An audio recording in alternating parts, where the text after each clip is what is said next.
The news hit Hollywood like a thunderclap. Brandon Blackstock, Kelly Clarkson's ex-husband, Reba McEntire's former stepson, and once one of the most influential figures quietly pulling strings behind the music industry's biggest names, was gone. Just 48 years old, taken by a cancer battle few even knew existed. But his death wasn't only about the illness. It was about the silence, the fractured bonds, and the unanswered questions he left behind. Behind the scenes, Brandon wasn't just a name on contracts or a man in the shadows. He was a force, an operator who shaped careers, kept stars on stage, and maintained the country music machine from the background. He was the person artists trusted to get things done. And yet, in his final years, the man who once seemed untouchable became a figure surrounded by tension, lawsuits, and whispers of betrayal. The life story of Brandon Blackstock didn't begin with celebrity marriage or scandal. It began with a front-row seat to the world of music royalty. Born December 16, 1976, he was the son of Narvel Blackstock, a major music manager who helped define country music's golden era.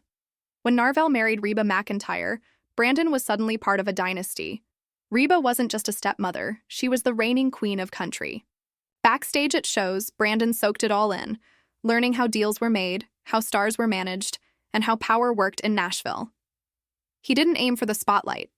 His ambitions were behind the curtain, orchestrating careers instead of chasing applause. Joining the family's starstruck management group, Brandon built his own reputation, working with big names like Blake Shelton. But fate had bigger plans when, in 2006, at a rehearsal for the Academy of Country Music Awards, he met Kelly Clarkson. She was already a household name, the original American Idol with a voice that could shake an arena. At the time, Brandon was still married to his first wife, Melissa Ashworth. Years later, both single, they reconnected, and sparks turned into a whirlwind romance.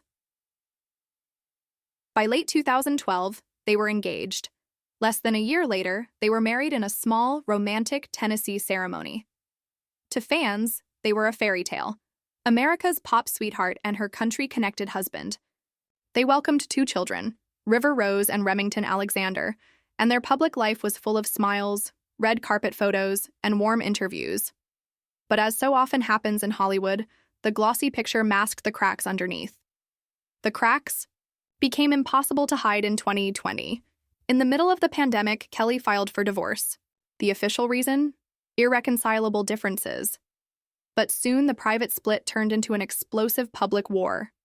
Kelly later admitted that lockdown life on their Montana ranch revealed fault lines that had been ignored for too long. Instead of bringing them closer, isolation pushed them further apart. What followed was a legal and financial knife fight. Brandon, who had been managing Kelly's career through Starstruck, suddenly found himself out of a job when she fired him. Starstruck sued Kelly for over $1.4 million in unpaid commissions. Kelly fired back with her own lawsuit, accusing Brandon and the company of operating illegally as unlicensed agents. Court documents spilled into the public eye and the narrative shifted. Kelly accused Brandon of secretly booking deals, violating labor laws, and profiting without proper authority. Fans took sides, some defending Kelly's right to protect herself, others claiming Brandon was being unfairly vilified. And then came the custody fight. Kelly wanted primary custody in Los Angeles. Brandon wanted to stay in Montana. The court ruled in Kelly's favor, but not before awarding Brandon $200,000 a month in combined spousal and child support, a figure that sent shockwaves across social media. To the public, Brandon was now the man suing America's sweetheart while living off her income. Kelly poured her heartbreak into music, releasing Chemistry in 2023, an album full of raw, stinging lyrics about betrayal and red flags. While she never named Brandon, the songs left little doubt about their inspiration.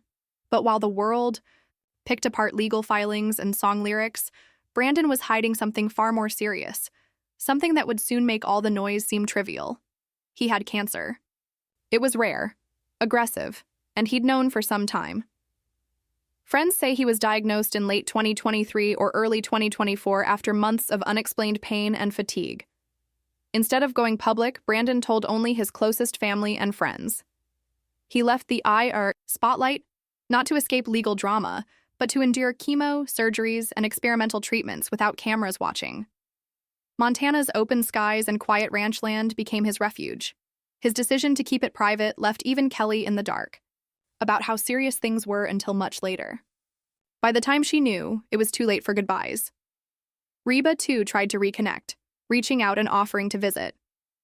But Brandon had closed himself off, choosing to focus on his children and finding peace in the time he had left. In his final months, he wrote letters for his kids to open on future milestones, recorded messages, and worked with lawyers to update his will so his children's futures were protected. The Montana ranch, once a symbol of his divorce battle, would now be theirs. But peace wasn't complete. He still wrestled with regret over the way his marriage ended, over the public's image of him as a villain, and over relationships that couldn't be repaired. When Brandon died in early 2025, there was no press conference, no grand statement, just a quiet ripple of grief across the industry. Kelly stayed silent at first. Insiders say she was heartbroken, grieving not just for herself, but for her children. Days later, she delivered her tribute without words, opening her talk show with a stripped-back performance of Piece by Piece, a song that once celebrated Brandon's role in her life. Now it was a farewell. Reba broke her silence too, calling him family and mourning the life he fought to preserve in private. She attended his small memorial service on the ranch. Only 25 guests, no cameras, no headlines. A cowboy hat rested. On a wooden cross, guitars strummed softly in the wind, and a letter from Brandon was read aloud. It spoke of gratitude, regret, and a father's love. But just when the story seemed to close, one last twist emerged. Weeks later, a private letter Brandon had written to Kelly leaked. In it, he admitted he'd known about his illness before. Their divorce was final, but chose not to tell her, fearing it would complicate her decision to leave. He acknowledged the love they once had, the mistakes he made, and his hope that their children would always know his love ran deeper than the world ever saw. His estate became the next chapter. Lawsuits, creditors, and even the possibility of Starstruck pursuing unresolved claims. His will named a third-party manager for his children's trust, bypassing both parents, and included a clause that Reba should be consulted on their welfare if both parents were gone. Kelly's lawyers stepped in to protect her children's inheritance, sparking headlines about round 2 of legal battles, though sources say she only wanted stability for her kids. And so, the story of Brandon Blackstock remains tangled.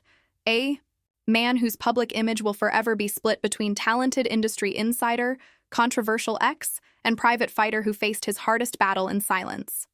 His life was complicated, messy, full of ambition, mistakes, and love. And in the end, perhaps the lesson he left behind is this: fame may magnify our flaws, but it doesn't erase our humanity.